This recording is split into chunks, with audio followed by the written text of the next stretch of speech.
Good morning. আজকে তো তোমাদের ইংলিশ পরীক্ষা, তো টেনশন নেওয়ার কোনো দরকার নেই। সবার পরীক্ষায় খুব ভালো হবে, সবাই খুব ভালো করে পরীক্ষা দেবে আর টাইম ম্যানেজমেন্টটা ঠিকঠাকভাবে করবে, সময় নষ্ট করবে না অন্য কিছুতে। তো কমন যে আসবেই এরকম কোনো গ্যারান্টি নেই, আর তোমরা কমনের আশায় থাকবে না, তোমরা তোমাদের মতন পরীক্ষাটা দেবে সবাই। দেখো, সিন থেকে তো তোমরা সবাই পারবে, আশা করি সিন সবাই হয়, সবাই সিন থেকে পেরে যাবে, কোনো চাপ নেই। কিন্তু আনসিনে আনসিনে তোমরা কী করবে?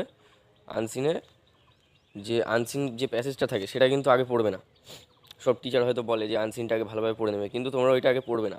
আমি বলছি, আগে দুটো একটা কোশ্চেন পড়ে নেবে। সেই কোশ্চেনগুলো এবার দুটো কোশ্চেন পড়ে তোমরা আনসিন থেকে দুটো কি তিনটে লাইন পড়বে, সেই দুটো কি তিনটে লাইনের মধ্যেই কিন্তু তোমরা উত্তরটা পেয়ে যাবে।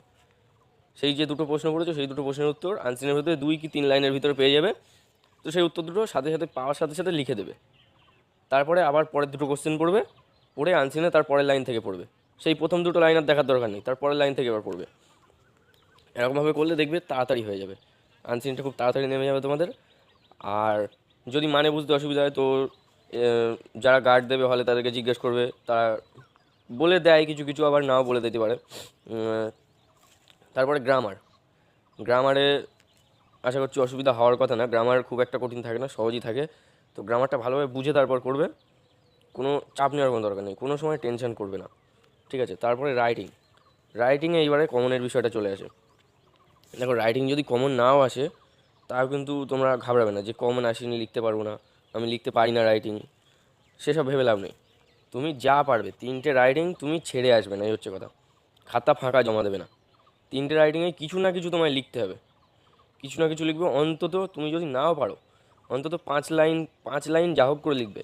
সাবজেক্ট ভার্ব অবজেক্ট এই প্যাটার্ন দিয়ে তুমি যা পারো তাই, যা পারো, ফাঁকা খাতা সাদা খাতা জমা দেওয়া যাবে না, যা পারো তাই লিখবে। দেখবে তুমি ওতে মোটামুটি একটা নাম্বার পেয়ে গেছো, একেবারে না পারার থেকে মোটামুটি পেয়ে যাবে। আর একটা থাকে নিয়ারেস্ট মিনিংটা কিন্তু সবথেকে কঠিন হয়। এই নিয়ারেস্ট মিনিংটা সবাই খুঁজে পায় না সাধারণত।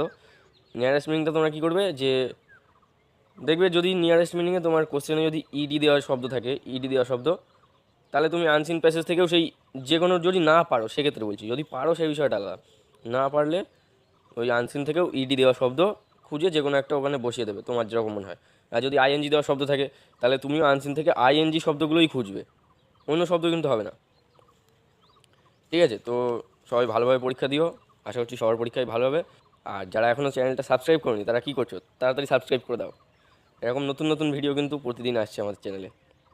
চলো, টাটা।